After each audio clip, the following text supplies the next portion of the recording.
Bonjour à tous très chers fans de catch, ici Kozak et nous parlons enfin de All Out 2023. All Out du coup à Chicago qui se passe donc sans le Punk de Chicago. Est-ce que la foule va être hostile? Est-ce qu'elle va aimer le show? Est-ce qu'on va avoir des chants CM Punk? J'en ai aucune idée, pour l'instant je n'ai vu que le premier match. Et on va parler de ce show match par match, segment par segment. Et c'est là que vient donc l'opener, un match que j'avais mais vraiment pas envie de voir. MJF et Adam Cole face au Dark Order. Attention, pour l'instant je ne parle pas du match en tant que tel, je parle juste de mon ressenti avant de voir le match. MJF et Adam Cole, équipe face, ils sont hyper out, ils ont beaucoup de hype quoi, ils sont vraiment over, c'est le mot que je cherchais, excusez-moi. Et ils sortent d'un match du main event de All In, tous les deux étaient face à face, ils ont fait un bon match de catch, qui rappelait beaucoup les matchs de la Bloodline et de Roman Reigns en particulier, beaucoup de drama, etc. Mais un bon match un peu dramatique, c'était assez intéressant comme main event de All In. Mais les deux ils sont hot, les deux ils sont extrêmement hot, extrêmement over. Et là-dessus il n'y a pas de problème, et la foule va répondre présent pour acclamer MJF et Adam Cole, leur entrée toujours aussi bonne. Mais ils affrontent le Dark Order en pay-per-view. Sans déconner. Le Dark Order. Je dis souvent cette phrase, faudrait que je la mette, je pense, en bannière cette phrase, mais qui en a quelque chose à foutre du Dark Order? Depuis que malheureusement Brody King est décédé, le Dark Order n'a jamais eu le moindre intérêt. John Silver, quand tu regardes physiquement, c'est une blague. Il ressemble à rien. Je suis désolé, là je tague du physique, mais c'est hyper important, l'apparence que tu regardes un show de catch. Bah, c'est comme si tu regardais Hornswoggle en fait, ça fait fuir ce genre de choses, ça fait vraiment fuir pour quelqu'un de casu qui découvre la EW, hop, il zappe, il voit All Out, il voit un petit gars trapu avec une grosse barbe, avec des têtes un peu méchants, bah il est ridicule et il se marre. Et Alex Reynolds, c'est personnoplé, cette équipe elle fait une blague.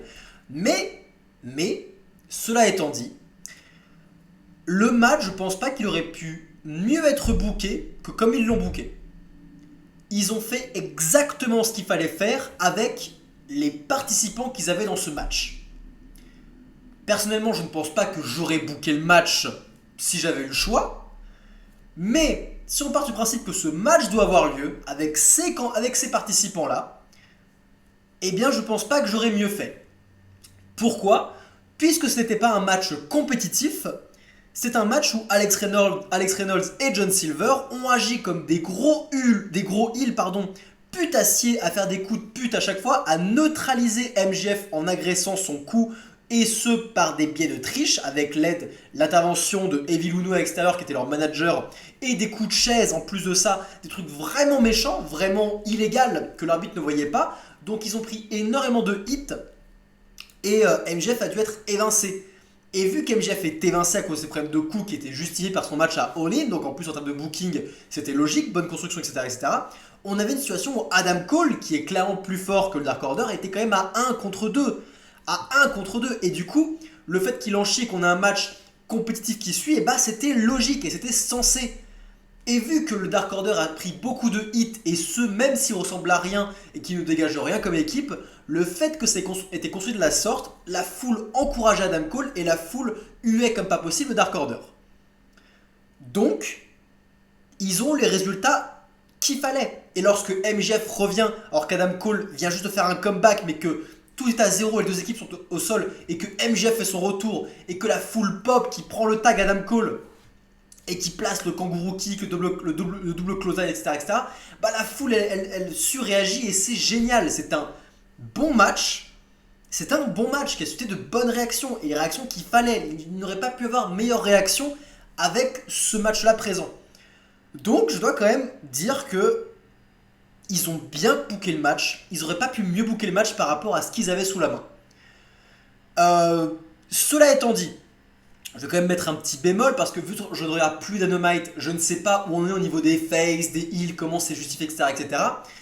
Il y a une différence entre être un heel et donc catcher comme un heel, ou bien être un face et catcher comme un heel par rapport à ce que veut l'histoire et la dynamique du public. Par exemple, si un Punk Samoa Joe à All In, la foule était derrière Samoa Joe et Punk de temps en temps faisait des petits coups de heel. Mais il catchait quand même comme un face, puisque c'est un face dans l'âme. Alors que là, John Silver et Alex Reynolds catchaient clairement comme des heels, comme si depuis la base ce sont des heels qui ne font que ça. Et aux dernières nouvelles, de moi ce que je regardais, il me semblait que le Dark Order était des faces. Alors s'ils sont passés heel express pour ce match sans qu'il n'y ait aucun justificatif et juste qu'ils se soient mis à faire des coups de pute comme ça et que ce soit tout nouveau, et ben j'avoue que c'est très feignant de la part de la l'AEW. Après, vu qu'on n'a rien à foutre de Alex Reynolds et de John Silver, ça va pas altérer le produit, mais ce serait un heel turn qui sort de nulle part. Après, à vous de me dire s'ils étaient déjà heel ou s'ils étaient face avant et que c'était juste pour le match qu'ils ont eu cette dynamique-là. Bon, le match en soi, je vais pas râler puisque j'en ai rien à foutre du Dark Order et que si ça a pu profiter au match, tant mieux. Ça ne va pas faire évoluer le Dark Order pour autant. C'est pas parce qu'ils sont des heels qui vont devenir une équipe importante. C'était bien pour ce match-là. C'était cool. Mais le plus important, c'est ce qui se passe après le match. MJF est extrêmement blessé au niveau de la nuque, c'est très très bien vendu. Il y a le staff qui arrive pour l'aider, pour le remonter sur la rampe et tout. Et rentre Samoa Joe, puisque c'est ensuite Samoa Joe qui va défendre son titre. Et donc il fait son entrée sur l'arène pour passer au match suivant. Et alors qu'il croise MJF, il va bousculer ce dernier et rigoler un petit peu. MJF, évidemment, champion du monde, va très mal le prendre et va commencer à rentrer sur le ring pour agresser Samoa Joe. Et les gars, alors un brawl qui n'était pas prévu et qui était hyper excitant entre MJF et Samoa Joe. Et Samoa Joe va directement martyriser la nuque de MJF qui est déjà blessé. Et il y a tout le staff qui arrive directement pour séparer les deux lutteurs. Ça marche, la foule est à fond. Et d'un coup, il y a un sentiment de frisson qui se passe. Et oui, parce que ça veut dire une affiche potentielle MJF face à Samoa Joe. Et on y est. MJF a fait sa transition de heel à face et peut maintenant défier des heels pour son championnat mondial. Et quel meilleur heel que Samoa Joe à l'heure actuelle pour le titre mondial. Ça va être exceptionnel, ça va être fou. L'affiche fait rêver. Et une partie de moi a envie de voir un programme long entre les deux. Ou alors une finalité où même Samoa Joe bat MJF. Parce que j'adore tellement ces deux lutteurs que ça me dérangerait même pas que Joe prenne la ceinture. Parce qu'il n'y a pas meilleur heel crédible, puisque maintenant que Punk est parti, qui n'est plus la personne la plus détestée dans les coulisses, puisqu'il n'est plus dans les coulisses, quel meilleur heel pour prendre la ceinture à MJF que Samoa Joe? La putain de promo de Samoa Joe, son physique, son aura, son talent dans le ring. Le mec, il a le full package Samoa Joe. Tout comme MJF, il a le full package. Ça peut être extrêmement intéressant d'avoir Samoa Joe en champion du monde. Je dis pas que ça va arriver, j'aimerais aussi tout autant que MJF conserve et batte Samoa Joe dans un programme hyper intéressant. Mais quoi qu'il arrive, l'affiche est alléchante. Et c'est excitant. Donc, c'est le futur programme qui nous attend. Et je vous avoue que ça se passe à Dynamite ou à Collision, je vais suivre le programme assidûment entre MJF et Samoa Joe. Parce qu'ils le méritent tous les deux. Mais rentre donc son adversaire pour le match Samoa Joe contre Shane Taylor. Et oui, puisque Samoa Joe défend son titre de champion de la Ring of Honor face à ce Shane Taylor que je ne connaissais pas, qui a à peu près le même gabarit que Samoa Joe. Et c'est donc un match entre deux super heavyweights, une sorte de petite attraction avec deux grosses brutes bien lourdes qui se foutent des gros coups dans la gueule. Et encore une fois, j'ai rien à dire, le match était bien, c'est exactement ce que ce genre de match devrait être, surtout que quand tu ne connais pas la personne Shane Taylor, ils ont intérêt à faire un match sans faute pour que le public apprécie, et surtout rapide, un match rapide puisqu'on n'a pas le temps de s'investir dans le catcheur qu'on ne connaît pas, donc il faut un match sans faute et rapide, et c'est exactement ce qu'ils ont proposé. Et pour le coup, Shane Taylor n'a pas dénoté, je l'ai trouvé intéressant, même si la star du match c'est Samoa Joe et que je regardais principalement Samoa Joe, puisque comme je dis juste avant, Samoa Joe est délicieux, mais genre c'est un catcheur, mais délicieux le Joe, j'adore le Joe. Le Joe, la foule peut chanter Joe, et je comprends pourquoi la foule chante Joe, parce que Joe, il est trop fort, il est beaucoup trop fort. Donc, match encore une fois hyper rapide avec beaucoup de jabs, beaucoup d'uppercuts, beaucoup de percussions entre les deux lutteurs. Le but c'est que, vu que c'est des gros poids lourds, le but c'est que le premier à terre va perdre le match, de gagner le plus rapidement possible avec des grosses offenses. Et ça marche, les deux sont mis bien cher. C'était efficace, testostéroné, puissant, lourd. Bon petit match de catch. Bon petit match de catch, je conserve évidemment, c'est le bon choix, surtout si on se lance un programme contre MJF. Hâte de voir la suite. Hâte de voir la suite, j'ai rien à dire de plus, c'était franchement mon petit match. Et le match suivant, c'est un des matchs qui avait été le mieux construit sur la carte sur un point de vue hebdomadaire parce que toutes les semaines à collision ont parlé de ce match qui allait avoir lieu donc ici à All Out. C'est le titre TNT de Luchasaurus et de Christian Cage qui est défendu face à Darby Allin. Et alors que j'étais hyper hypé et que j'avais hâte de voir ces matchs à collision entre Darby et Christian Cage, qui était un match-up extrêmement bon et les matchs qu'ils ont fait étaient géniaux, on pouvait être plus craintif sur le match-up Darby contre Luchasaurus parce que Luchasaurus n'est pas Christian Cage, on va pas se mentir, c'est un gros dino, mais un gros dino qui a le mérite depuis qu'il est avec Christian Cage et qu'il a affiné et rendu plus logique son moveset, il est devenu beaucoup plus intéressant. Il se bat maintenant comme un gros dino méchant. Ce n'était pas le cas avant. Avant, c'était un gros dino qui faisait des backflips et que c'était ridicule. Maintenant, il se bat comme un gros dino qui n'a pas une once d'intelligence, qui suit les ordres de son maître Christian. C'est une bête affamée face à un petit Darby Allin qui va devoir déborder de stratégie pour pouvoir vaincre la grosse bête, le Goliath. Le match-up le plus classique au monde, mais Darby est un si bon babyface et il vend si bien. Et il donne de la logique à ses prises de risque insensées parce qu'il n'a pas le choix pour battre un monstre comme Luchasaurus de faire des trucs de dingue Darby pour battre cette bête. Le match est logique. Et le dino a maintenant un moveset impactant, brutal et assez jouissif à regarder aussi. Donc il nous rappelle beaucoup les Kane et les Undertaker. Un moveset un peu plus les Kane d'ailleurs, un gros moveset de monstre. Des chokeslam, des grosses frappes, des big boots et le finisher, le tombstone, qui fait moins bien que le Undertaker, il va falloir qu'il bosse un peu son tombstone, mais c'est quand même pas dégueulasse, c'est quand même cool d'en faire un. Et en soi, le match marche bien, le dino prend beaucoup de hits, Darby fait des gros comebacks, il a la tête en sang, la foule est à fond derrière lui, ça fonctionne, mais il y a son pote Nick Wayne qui est aux abords du ring, tout comme Christian Cage, et Christian va en profiter pour péter la gueule à Nick Wayne, préparer le concerto sur Nick Wayne alors que Darby allait prendre la victoire. Darby ne sait donc pas trop quoi faire, il prend trop de temps à décider et le dino va en profiter pour récupérer l'ascendant, placer le tombstone et conserver son titre de champion. Donc on va encore avoir un Christian Cage qui se pavane avec ce championnat et c'est pour le plus grand plaisir parce que Christian Cage est un heel génial, jubilatoire et il a son dino à côté de lui.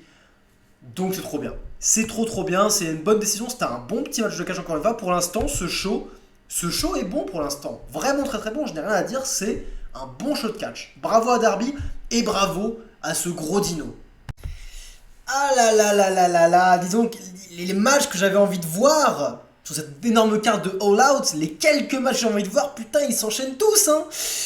J'ai peur pour la suite, parce que pour l'instant je passe un très bon All Out, je vais pas vous mentir, ce show est très bien. Mais encore une fois, je suis en train d'enchaîner tous les matchs que j'avais envie de voir. Et là arrive Miro contre Powers Hobbs, une affiche hyper alléchante, quelque chose qui avait été construit aussi. Alors, j'avais des petites réticences quant à ce match parce que j'admettais et j'avouais effectivement que l'affiche était belle et que j'avais envie de voir les deux lutteurs se mettre sur la gueule. Mais c'était une affiche un petit peu risquée aussi puisque les deux catcheurs avaient définitivement besoin de gagner ce match. Alors pour moi, l'issue était soit qu'il n'y aurait pas de véritable vainqueur, le facile double count-out, ou alors que le programme allait être long entre les deux, comme ça même s'il y avait un vainqueur, c'est pas grave puisqu'on continue le programme, ou bien que s'il y avait un perdant définitif, il allait se passer une dinguerie qui allait remettre le perdant sur le devant de la scène ou qui allait justifier sa défaite. Bref, une affiche alléchante, mais une affiche risquée aussi pour le futur du lutteur qui allait perdre ce match. Avant qu'on parle de la fin, on va parler du match en tel quel. Ce match est très intéressant parce que, en tant que tel, si on prend objectivement juste le match, la performance des lutteurs et ce qu'ils ont raconté dans le ring, je trouve pas le match très fou. Sincèrement. Mettez ce match à l'ère du Covid où il n'y avait pas de public, franchement, c'était moins jubilatoire et moins intéressant que le match Joe contre Shane Taylor, qui était un match avec deux super heavyweights aussi, mais il y avait beaucoup plus d'impact et de brutalité dans les offenses. Et aussi un match beaucoup plus court, parce qu'un match de deux heavyweights ne peut pas trop durer dans le temps. Il faut faire les choses vite. à l'instar de Goldberg contre Brock Lesnar à WrestleMania, un match de 5 minutes blockbusteresque qui était hyper fou. Parce que ça a duré 5 minutes et c'était du action sur action sur action sur action et c'était génial. Et c'est normal, les gros heavyweights ne peuvent pas vendre, n'ont pas l'habitude de vendre face à d'autres personnes, c'est très très rare comme affiche et du coup on est face à deux grosses brutes qui se foutent des coups, ça dure trop longtemps, on vient par s'ennuyer. Et donc je le redis, mais je trouve que ce match en tant que tel n'est pas incroyable. Et j'adore Miro et j'adore Hobbs, c'est juste que ça dure trop longtemps, c'était pas intéressant, etc., etc. Mais, parce qu'il y a un mais, ce qui est beau avec le catch, c'est qu'il n'y a pas à prendre en compte que la performance des lutteurs pour apprécier le match. Parfois, c'est le public qui fait le match. Et c'est un des exemples de ce cas très précis d'un match pas ouf qui est sauvé et même rendu plus que sauvé, rendu intéressant et bon grâce au public. La foule de Chicago a pété un câble.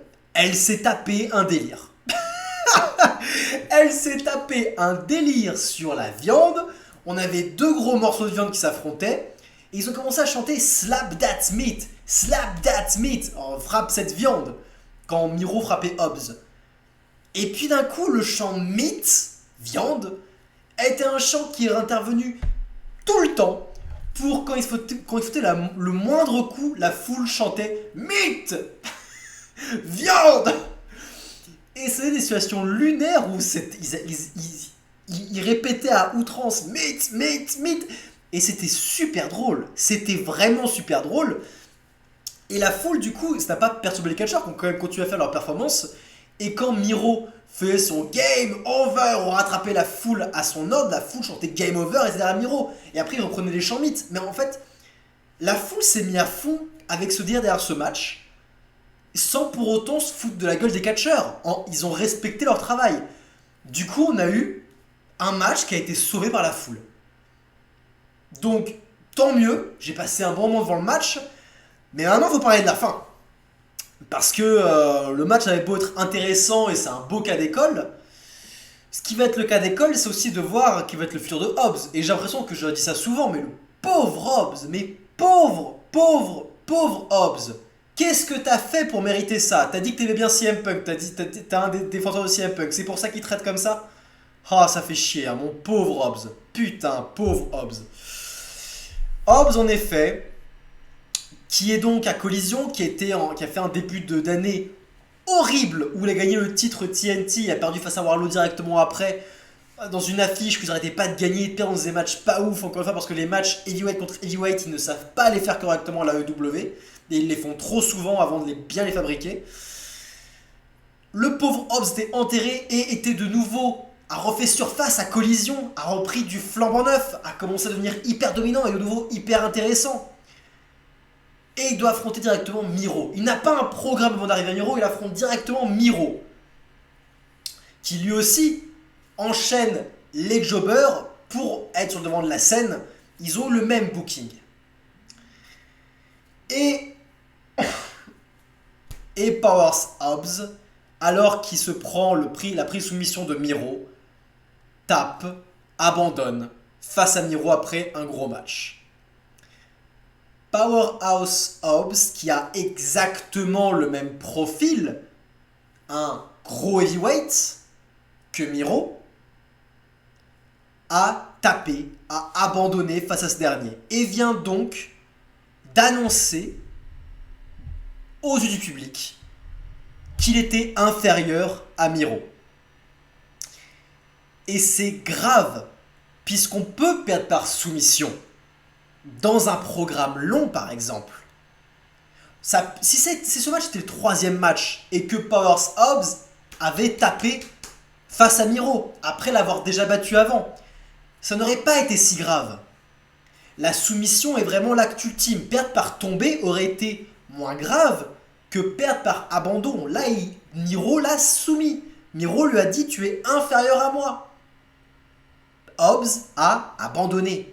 Il n'y a pas pire humiliation que ça. Donc déjà, ils font perdre Hobbs clean et plus que clean avec un abandon, ce qui est la défaite la plus totale. Mais après ça, Hobbs est un peu énervé et attaque Miro après avoir fait semblant de le respecter en serrant la main de ce dernier. Il l'attaque par derrière. Moi, je me dis à ce moment-là, ça ne va pas le sauver. C'est pas parce qu'il attaque, qu'il fait une agression dans un post-match que ça va sauver Hobbs. Il est toujours du public, il a toujours abandonné auprès de Miro. Mais ça va s'empirer. Ça va s'empirer puisque alors qu'il attaque Miro, qui commence à étrangler, c'est Lana. Lana, la femme de Miro, qui arrive. Son mari est en train de se faire étrangler, mais elle prend bien le temps de prendre la pause, évidemment. Avant d'aller sauver son mari, elle retire ses talons, elle commence à courir vers le ring, choper une chaise. Miro est en train de se faire étrangler et elle fait un coup de chaise à Hobbs. Hobbs, il le nocelle, il sourit, il attrape la chaise de Lana et il la fixe pendant 10 à 15 secondes sans rien faire, comme ça. Juste il la regarde, je sais pas à quoi il pense. De se dire, nichon, je sais pas à quoi il pense du tout. Et là, Miro, du coup, il reprend l'avantage et il frappe Hobbs avec la chaise à plusieurs reprises. Et il reprend ascendant. Donc, Hobbs, après avoir abandonné, n'est même pas fichu d'être dominant à la fin du match. Hobbs vient une nouvelle fois de se faire enterrer. Mec, au bout d'un moment, mets fin à ton contrat. Frappe quelqu'un dans les coulisses. Frappe quelqu'un dans les coulisses. Fais peur à Tony Khan. Fais peur à Tony, Hobbs. Va faire peur à Tony. Et signe à WWE. Si t'as un peu de chance, Punk ici aussi à WWE, vous faites équipe tous les deux.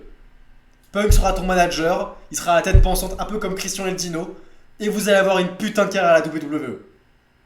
Hobbs, tu n'écoutes pas ce podcast, évidemment.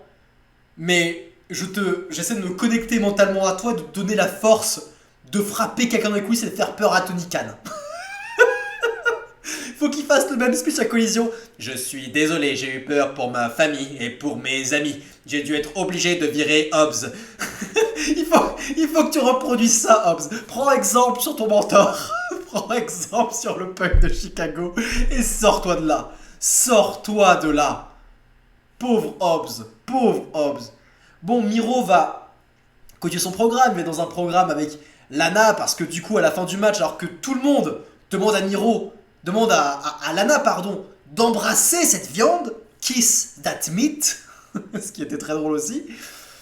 Miro, qui est troublé, qui avait renoncé à sa femme, qui avait renoncé à ses principes, qui avait gagné son combat contre Dieu, etc., le Redeemer, il hallucine en voyant Lana, il ne peut pas l'accepter. Et du coup, il n'embrasse pas Lana. Lana ne peut pas embrasser la viande. Et Miro sont en backstage. Donc, j'ai pas de soucis à me faire pour Miro pour la suite de sa carrière. Il va tout défoncer, il va être au sommet, etc., etc. C'est être un bon powerhouse.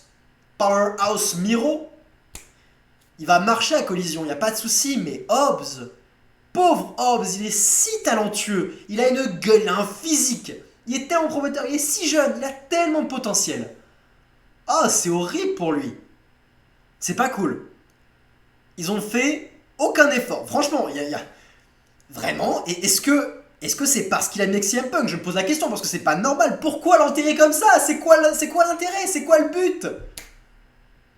Ah. Vous comprendrez que ce match est un bon cas d'école pour beaucoup de points. Passons à la suite. Et voilà comment, quand on overbook un match et que le spot dû à l'overbooking est raté, voilà comment ça peut flinguer un match de catch qui était pourtant sympathique. Rubisso contre Chris Statlander pour le championnat TBS. J'aime beaucoup Chris Statlander, un des meilleurs talents de la AEW sans conteste. Rubisso, bof, on va pas se mentir. Le match entre les deux femmes avec Saraya, la championne mondiale. Est-ce qu'elle mériterait vraiment d'être championne juste pour une Pop Wembley? Je ne pense pas, étant donné que c'est une des pires workeuses de la AEW. C'est dommage qu'elle soit championne. Chris Statlander, qui est censée être la championne TBS secondaire niveau des femmes, est beaucoup plus prestigieuse que Saraya. Mais bon, ça c'est un autre débat. Le match a lieu donc, un combat qui prend beaucoup de temps à prendre. C'est pas mauvais, mais c'est pas ouf, ça manque d'impact, etc., etc. Mais ça vient pas prendre. Tony Oh là, je confonds tous les noms, putain. Rubisso et Chris Statlander vont commencer à sortir des offenses qui vont être de plus en plus impactantes. Le Spinebuster, le super Spinebuster du haut de la troisième corde. Un super kick du haut de la troisième corde aussi. Enfin, des prises quand même assez intéressantes. Le match va vraiment compétitif, même si tout le monde sait que Rubisso n'a aucune chance. Finalement, à la fin, Tony Storm. Pardon, putain, mais ce match c'était tellement pas ouf que je me confonds tout, je suis vraiment désolé. Saraya donne une bombe, la bombe de l'Outcast, les bombes de couleur qui m'ont envie de gerber à chaque fois tellement c'est lamentable et ridicule. Les bombes pour faire des tags, elle en donne une à Rubisso qui fait un peu le tour du ring. Elle se met au niveau d'une corde et là c'est Tony Storm qui surgit d'en bas du ring. Ça veut dire que la meuf Tony Storm a été sous le ring depuis tout le début. Voilà, posez-vous les bonnes questions au bout d'un moment aussi. Elle est sur le ring depuis le tout début. Elle surgit. Je ne sais pas qui se trompe de côté, mais Tony Storm est du mauvais côté par rapport à là où attend Rubisso. Elle s'en rend compte, elle commence du coup à vite courir en passant dans le champ de vision de Rubisso qui attend avec sa bombe, qui ne bouge pas avec sa bombe. On se demande ce qu'elle fait avec sa bombe en fait. Oh, elle attend, elle voit Tony Storm courir vers elle, mais elle ne bronche pas. Tony Storm finalement attrape la bombe de Rubisso qui fait « Oh, quoi? Un fantôme? Oh, toi, tu m'as pris la bombe !» Très surprise, alors qu'elle l'a vu passer juste devant elle. Tony Storm fait haha, ouais, j'ai la bombe. Et du coup, Chris Statlander fait son finisher sur Rubisso. 1, 2, 3, victoire de Chris. C'était ridicule. Encore une fois, est-ce que vous étiez obligé d'overbooker ce match-là à ce point, ce match que personne n'avait envie de voir, puisque les gens ont envie de voir Chris Statlander contre Mercedes Martinez, ce programme-là qui a été vendu à Collision, qui a été construit à Collision et qui n'a pas eu lieu lors du pay-per-view. Pourquoi? Aucune idée, ils ont préféré faire Rubisso qui en backstage a fait ouais je t'affronte Chris Statlander, c'était chaud pour remonter mon défi. Mais personne n'avait envie de voir ça, il n'y avait aucune construction entre Chris Statlander et l'Outcast, et surtout pas Rubisso. Donc personne n'a envie de voir ce match, ils l'ont overbooké pour continuer la rivalité entre Tony Storm et l'Outcast. Sauf que l'Outcast est la pire faction, Tony Storm est un excellent talent, mais du coup ils ont overbooké ce match, c'était raté par faute de placement. Je ne sais pas qui est fautif entre Rubisso et Tony Storm, je pense que c'est Tony Storm puisque je pense que Rubisso était bien placé par rapport à la caméra pour le spot, etc. etc. Mais du coup, faute de placement, et ça a totalement décrédibilisé toute la situation, on ne croit à rien à ce qui se passait, et quand on voit que ce qui se passe est faux, et bah le catch ça devient nul. Donc la fin était nulle. Dommage. La suite, c'est Ricky Starks qui doit affronter Ricky the Dragon Steamboat. Non, je rigole, évidemment. Évidemment, Ricky Dragon Steamboat, c'était pour faire joli, pour faire peur, qu'ils avaient prévu le match entre les deux, mais jamais le Dragon Steamboat allait catcher à son âge. Il est vraiment trop âgé.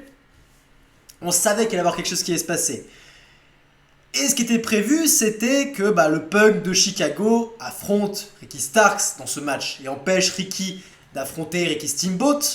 Ça aurait été logique, en plus c'est un historique entre Starks et Punk, donc ça aurait été génial, on aurait eu là le match final, le strap match, un match à stipulation certes, mais le dernier d'une grosse rivalité entre les deux, une très bonne rivalité entre les deux, un match qui aurait été violent, brutal, etc.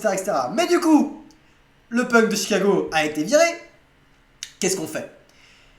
Eh ben on fait affronter Ricky Starks face à la nouvelle star de Collision, The Final Countdown, Bryan The Dragon Danielson. Bryan Danielson fait son retour sur The Final Countdown, la foule pop comme pas possible.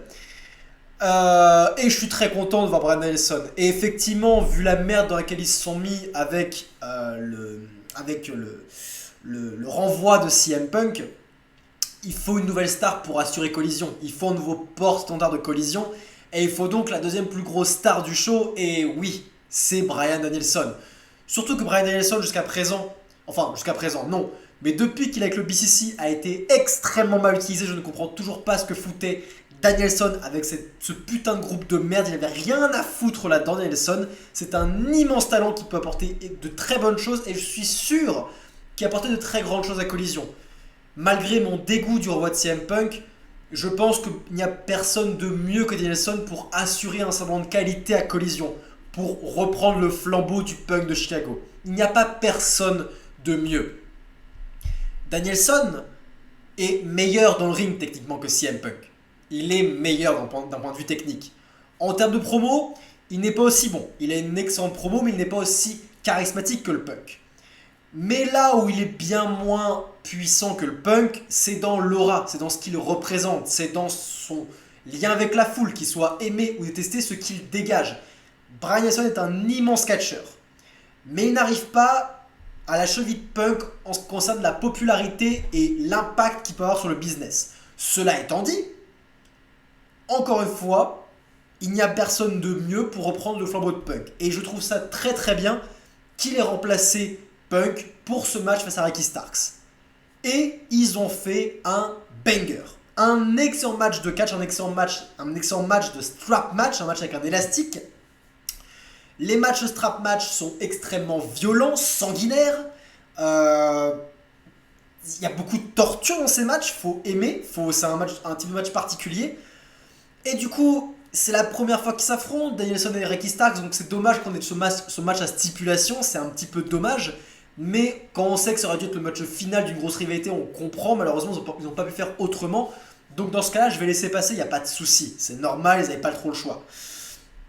Cela étant dit, match excellent, j'ai mis quand même un petit peu de temps pour rentrer parce que j'arrivais pas à me défaire de l'idée que même si j'adore Bryan Danielson, hein, j'adore ce catcheur, mais j'arrivais pas à me défaire de l'idée que c'était CM Punk qui était censé avoir cette place normalement.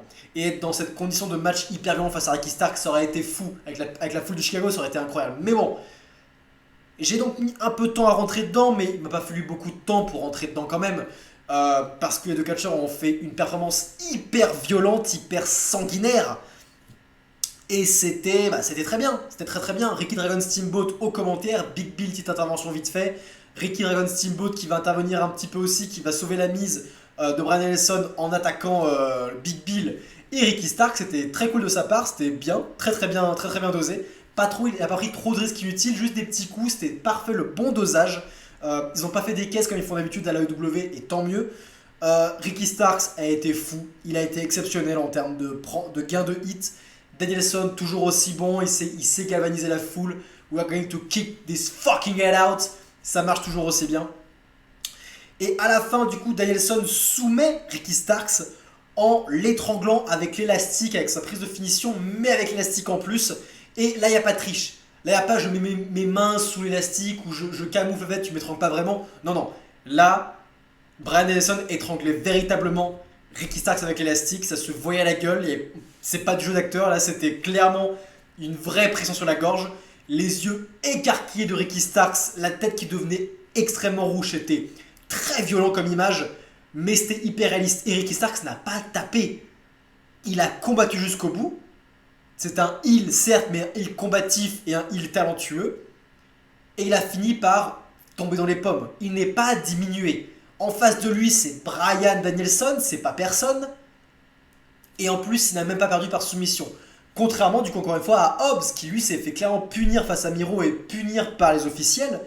Ricky Starks a eu un beau traitement et n'a pas été diminué dans sa défaite.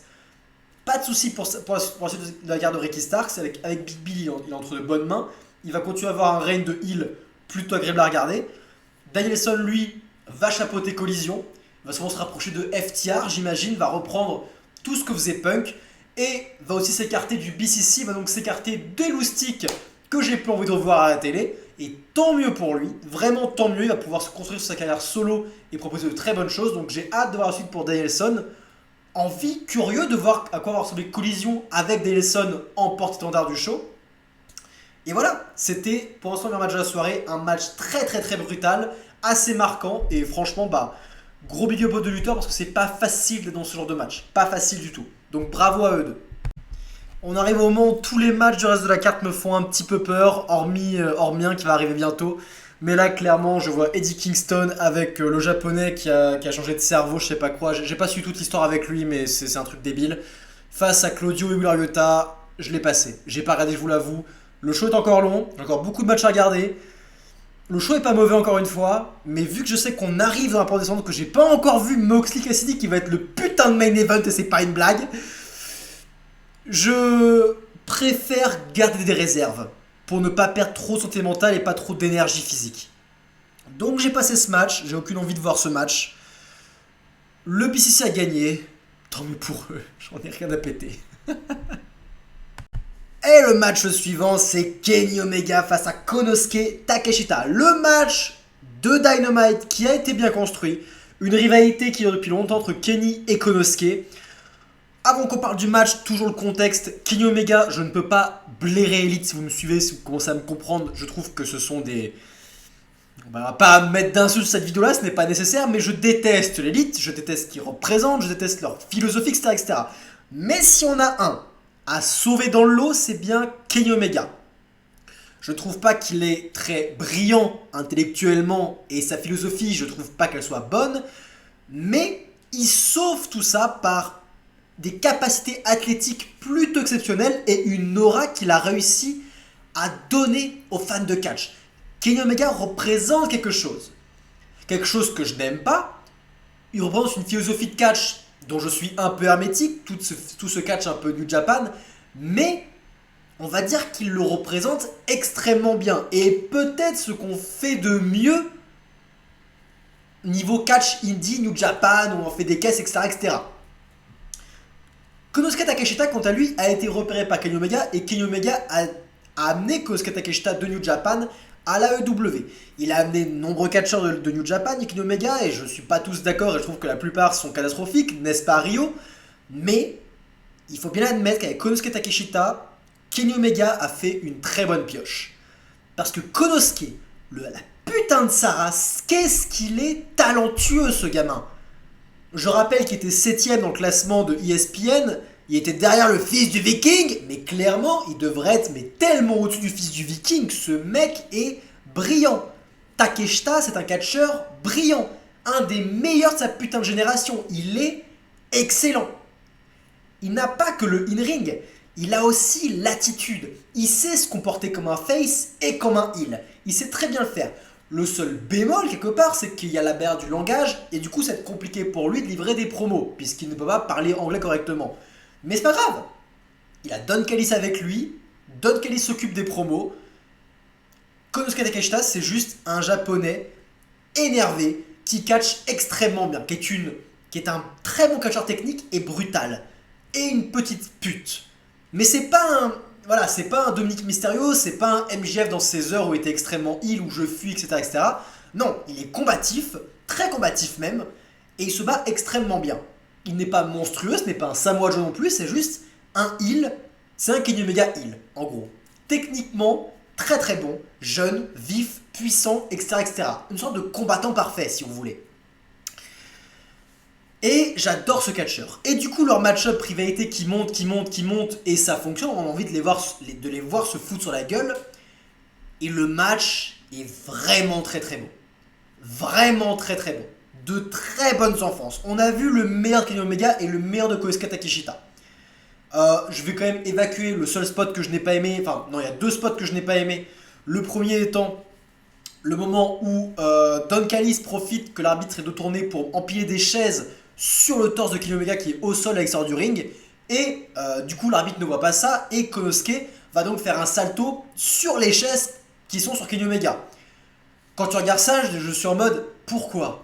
C'est stupide. Konosuke, tu te fais plus mal que Kenny Omega dans ces circonstances-là. Vraiment, tu te fais plus mal que lui. Il prend tout le choc des chaises, là, Konosuke. Donc ça ne fait aucun sens. Donc j'aime pas le genre de spot qui défie la logique. Je suis pas très très fan. Mais la question que j'avais sur ce match, c'est quel allait être le final. Est-ce que Kenny Omega allait mettre over Takeshita? Parce que c'était clairement ce qu'il fallait faire. Don Callis et Takeshita sont sur une bonne lancée, ça fonctionne leur duo. Il y a quelque chose qui se passe avec le public, on est en train de propulser un nouveau jeune talent au rang de star. Il ne faut pas couper l'herbe sous le pied de Konosuke, il faut continuer cette dynamique. Et pour cela, il fallait qu'il batte absolument en 1v1 Kenny Omega. Et le final est donc que, alors que Konosuke enchaîne les prises mais légendaires, vraiment il fait des trucs de taré, il place son finisher, il fait des vitrieurs, etc. Kenny Omega n'arrête pas de kick out. À un tel point que je me dis mais putain, non, sérieux, stop, là, le Kenny invincible, j'ai pas envie de voir ça là, sans déconner. Et ça me frustre un peu, je suis à fond derrière Konosuke personnellement. Le public, lui, est à fond derrière Kenny et du coup soutient la décision. Deuxième spot du coup qui est dommage que je n'ai pas trop aimé, c'est que Don Callis du coup va intervenir et va sortir un tournevis pour agresser Kenny Omega avec le tournevis. C'est dans l'histoire, c'est dans le background de l'histoire de cette rivalité, donc vous allez me dire mais pourquoi? C'est logique, le tournevis a toujours été là. Moi je vais juste m'arrêter sur la chose. Don Callis décide d'intervenir dans le match en sortant un tournevis pour attaquer Kenny Omega. Un tournevis. Plus ridicule, tu meurs. C'est ça le problème que j'ai avec ce spot. C'est pas le fait que Don intervienne et qu'il utilise un objet. Non, c'est le fait que ce soit un putain de tournevis. C'est pire qu'une putain de bombe à... qu'une bombe à tag. C'est pire que ça encore. Un tournevis, c'est lamentable, c'est ridicule.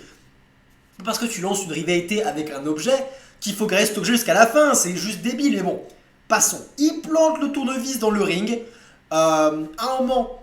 Alors que Kenny Omega reprend l'avantage, Konosuke arrive à choper le tournevis. Il va du coup, tout se passe un truc avec l'arbitre et tout, qui va prendre le tournevis des mains et Konosuke va pouvoir se sortir du One Wing Angel, refaire un V-Trigger. 1, 2, kicker de Kenny Omega, je suis au bout de ma vie, je veux juste qu'il gagne.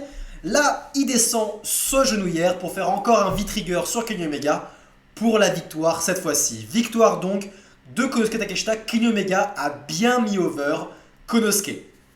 À sa manière, je pourrais critiquer quand même le fait que Kenny Omega n'a pas pu s'empêcher alors qu'il s'est pris des finishers, des prises lunaires, des suplexes abusés, des trucs stratosphériques de Konosuke et un heavy trigger sans genouillère. Il n'a pas pu s'empêcher de kick out après le 3. Genre 3 et là une seconde et il a levé l'épaule. C'était en trop. Je vais pas m'énerver, il a quand même mis over le jeune garçon, mais sans déconner, c'est bon au bout d'un moment. Le gars était déjà invulnérable, il a déjà fait des kick-outs lunaires à des trucs lunaires, pas la peine d'en rajouter non plus. Mais bon, on va pas critiquer, il l'a mis over, c'est le principal. Konosuke s'en rendit de ça, il s'est avec Don Callis, il y a une clim dans la foule, ce qui est génial, bon effet qui marche bien, le match était très bon, des spots en trop, qui l'empêchent d'être un excellent match de catch. C'était juste un très bon match physique et Konosuke a porté ce match du début à la fin. Il a fait des trucs de starbé à la fin, mais j'étais sur le cul à chacune de ses offenses. Vraiment, il me faisait lever. Je créais des wow à chaque fois qu'il faisait un truc. J'étais... Ça race, putain, il est impressionnant ce mec. Bref, je suivrai aussi le parcours de Konosuke Takeshita s'il passe à Dynamite, parce que putain quel talent. Putain, quel talent. Ok, jusqu'à présent, la foule de Chicago a été plutôt silencieuse, n'a pas trop montré sa colère. Je pense qu'elle se réservait pour ce match.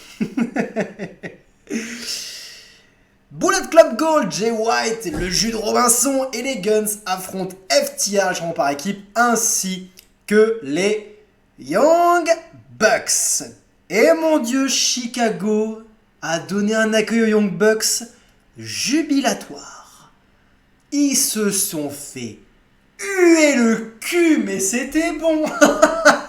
Vous n'êtes pas les bienvenus à Chicago, les petits Bucks. Pas les bienvenus du tout.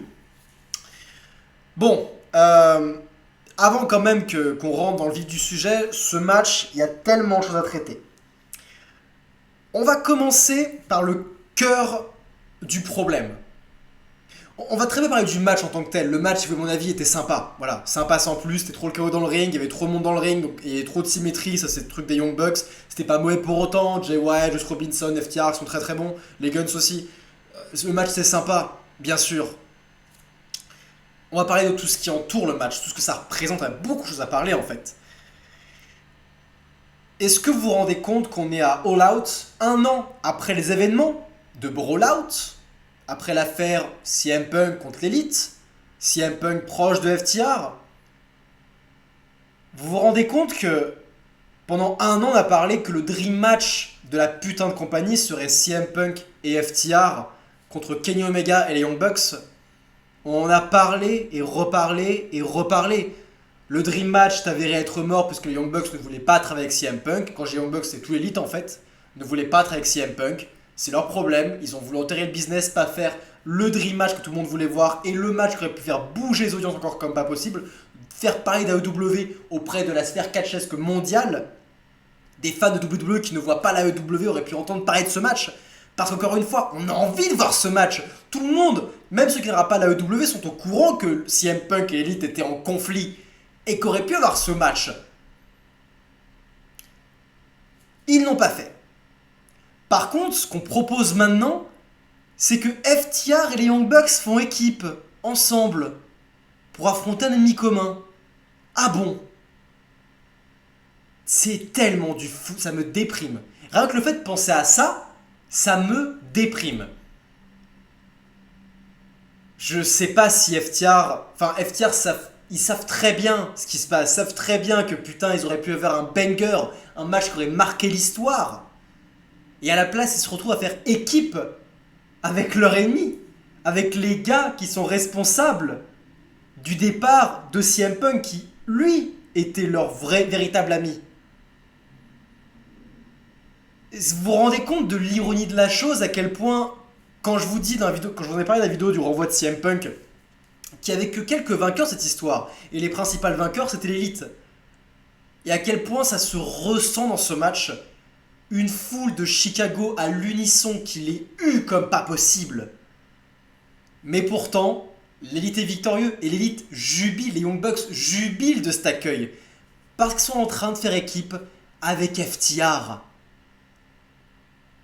Ils sont dans le même camp. Ils vont devoir travailler ensemble et ils travaillent bien ensemble en plus.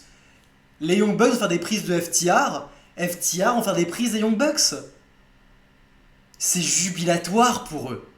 Tout va bien dans leur sens. C'est le plus gros doigt d'honneur à CM Punk. Il est gigantesque ce doigt d'honneur. Un doigt d'honneur non pas qu'à CM Punk, mais un doigt d'honneur au business. On aurait pu avoir le dream match le plus fou de l'histoire des temps modernes. Et à la place, on a ça. FTR et les Young Bucks font équipe. 1 an après les événements de All Out. Allez bien vous faire foutre. Cordialement, allez bien vous faire foutre. Le match, comme je le dis, est sympathique, sans plus, puisque trop de monde sur le ring. Au bout d'un moment, c'est plus qu'un homme légal, c'est le bordel, c'est la cacophonie. Des trucs trop symétriques. Et je vais quand même relever quelque chose que j'ai apprécié, quelque chose qui m'a touché, personnellement. C'est que ça fait du bien de sentir qu'il y a quand même des catcheurs, non pas que des... Parce que tous les articles sur la toile, tous les articles, les Dave Meltzer, les Alvarez, tout ce qu'on voit sur la toile, ils sont tous à l'unisson, tous formels sur le fait que CM Punk a déconné, s'est fait renvoyer, et ils sont bravo Tony Khan, t'as fait un bon, enfin t'as fait ce qu'il fallait faire. Ils sont tous unanimes. Et il manque l'avis des catcheurs dans les coulisses. Parce que les catcheurs dans les coulisses qui sont contre CM Punk vont le faire savoir, ils ont aucun risque. Ils sont auprès des vice-présidents, ils sont potes, ils vont dans le sens des vice-présidents, ils ont aucun risque d'ouvrir leur gueule. Par contre, ceux qui sont contre le renvoi de CM Punk, qui ne sont pas d'accord avec ça, qui voient très bien ce qui se passe, ils ne peuvent pas ouvrir leur gueule. Parce que s'ils le font, ils vont se faire renvoyer ou ils vont se faire bouquer comme de la merde, etc. par les vice-présidents. C'est sûr et certain. Ils ne peuvent pas ouvrir leur gueule sur ce qui se passe, sur ce qu'ils sentent. Mais des gens comme Dax Harwood le font subtilement savoir. Et c'est tellement bon. Ça fait tellement du bien. C'est très touchant de voir des catcheurs du business qui savent ce qui se passe, qui sont dans les coulisses, qui ne peuvent pas forcément ouvrir leur gueule, mais qui vont le faire de manière subtile. Au moment où Matt Jackson propose à Dax Harwood de faire le B-trigger, je crois, je sais plus, le coup de pied à la con où ils tiennent les mains du gars là. Alors que Matt Jackson lève le doigt, parce que c'est ce qu'ils font, ils font ouais, B-trigger, on va faire le coup de pied.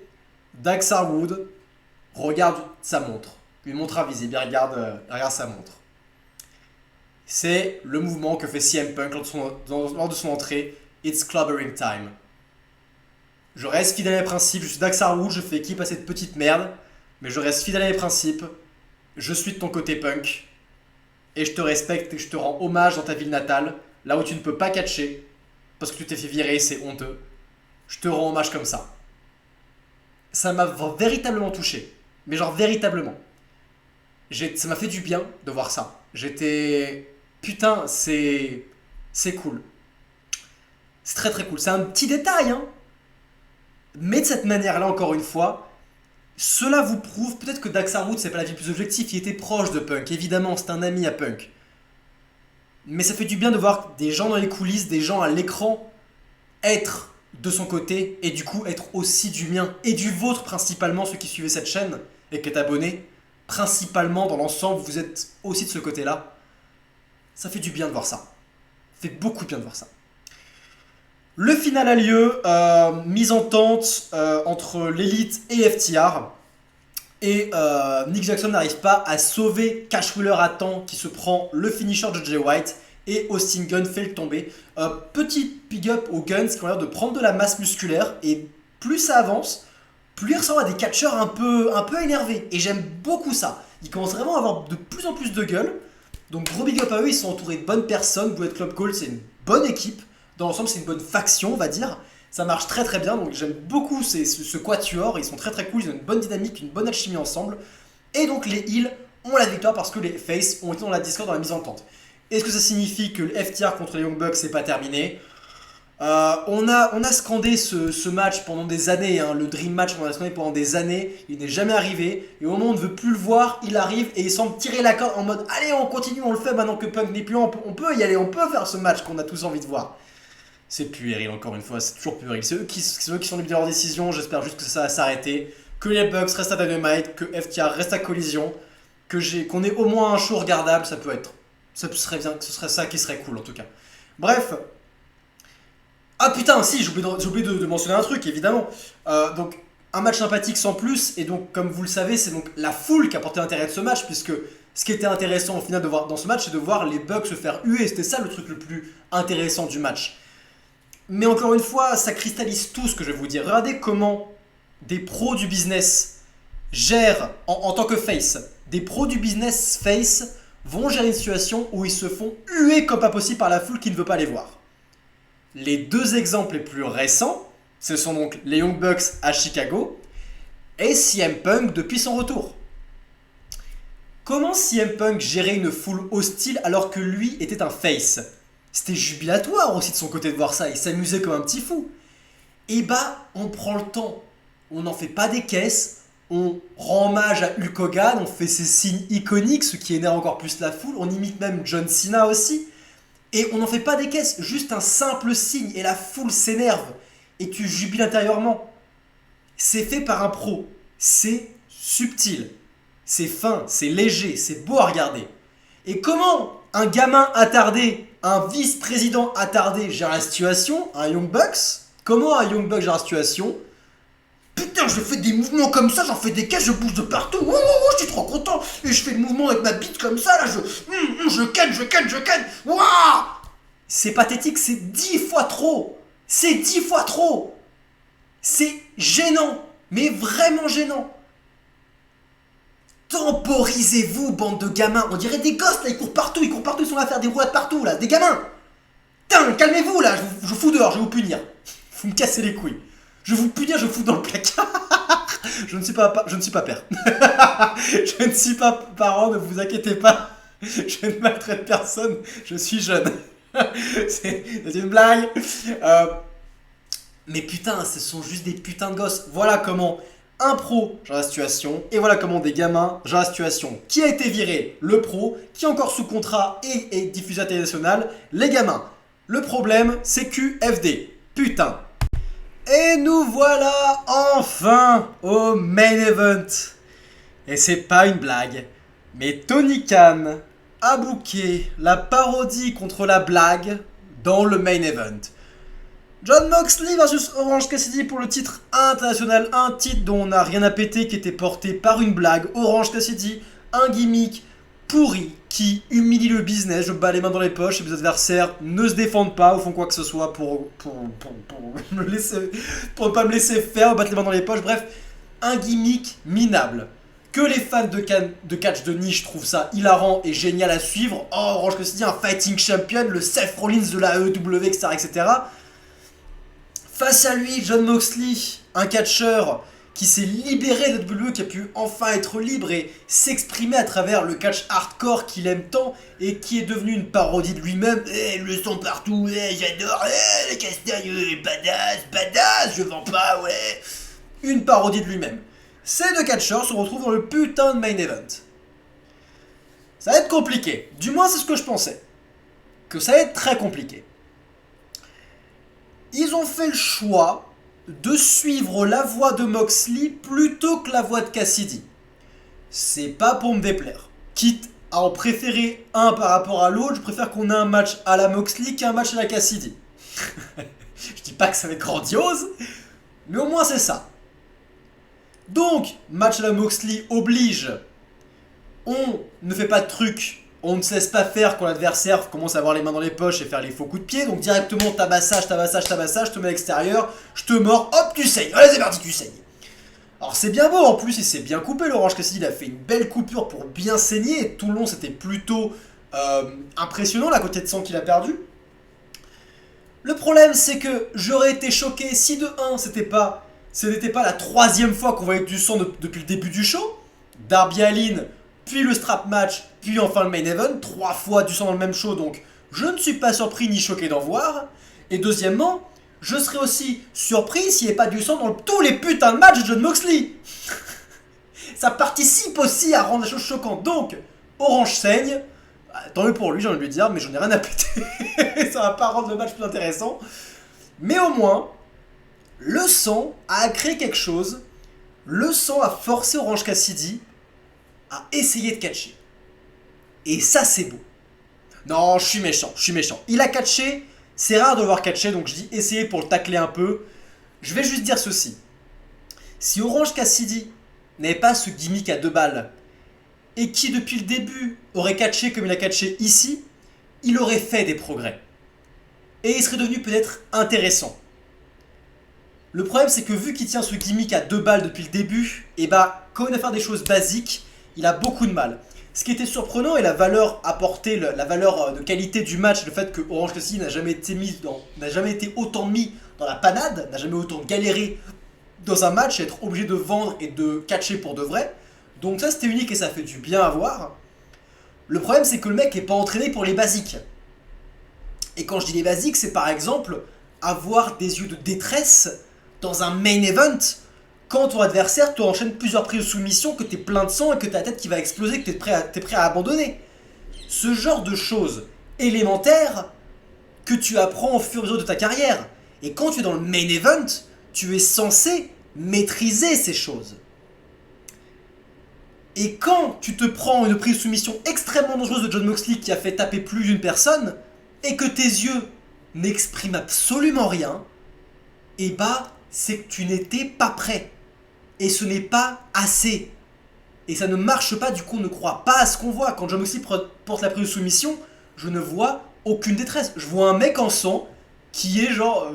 il n'a rien à foutre quoi. Il est là, il se prend la prise mais ça va. Enfin il est... Je sais pas trop comment réagir en fait. Il est ni heureux, ni ennuyé. Il est là. Voilà, il est là. Et c'est dommage. Ça nique la cohérence, ça nique la crédibilité de ce qu'on regarde. Et encore une fois, c'est le cœur. C'est le cœur de la bataille ça. Sans crédibilité dans le catch, il n'y a pas de catch. Sans crédibilité, le catch n'existerait pas. Ça peut paraître incohérent, mais c'est la vérité. Si on ne croit pas à ce qu'on voit, il n'y a aucun intérêt au catch. Je m'acharne sur un détail. Je vais, pour ne pas frustrer les fans de Cassidy, encore une fois redire que le mec pour la première fois fait des efforts et c'est agréable. C'est cool de le voir avoir un peu d'intensité dans ses coups et dans ses prises, dans ses comebacks, etc., pour faire sauver la foule. C'est bien de le voir faire ça. Encore une fois, c'est prometteur. Le mec aurait pu avoir l'arsenal et l'expérience dans un main event si depuis le début il catchait de cette manière-là. Mais c'est pas le cas. Et donc ce match est un match déjà vu qui a pour seul atout la quantité de sang et la violence, sauf qu'on a déjà eu le strap match qui était mieux. Donc qu'est-ce qu'il a à nous offrir ce match? Qu'est-ce qu'il a à nous offrir de plus que le strap match alors que c'est le main event? Et bah rien. Rien de plus. À part peut-être l'aspect choquant de voir Jon Moxley malmener Orange Cassidy tel un Brock Lesnar sur un John Cena. Mais ils ont même pas assumé le truc jusqu'au bout. Au final, Cassidy a fait quand même très mal à Jon Moxley. Il ne s'est pas laissé faire, c'était pas un squash, c'était pas choquant. Ils auraient pu de faire ça, ça aurait pu être intéressant, ça aurait pu être plus intéressant. Et au moins le match aurait été différent et aurait été unique dans le genre.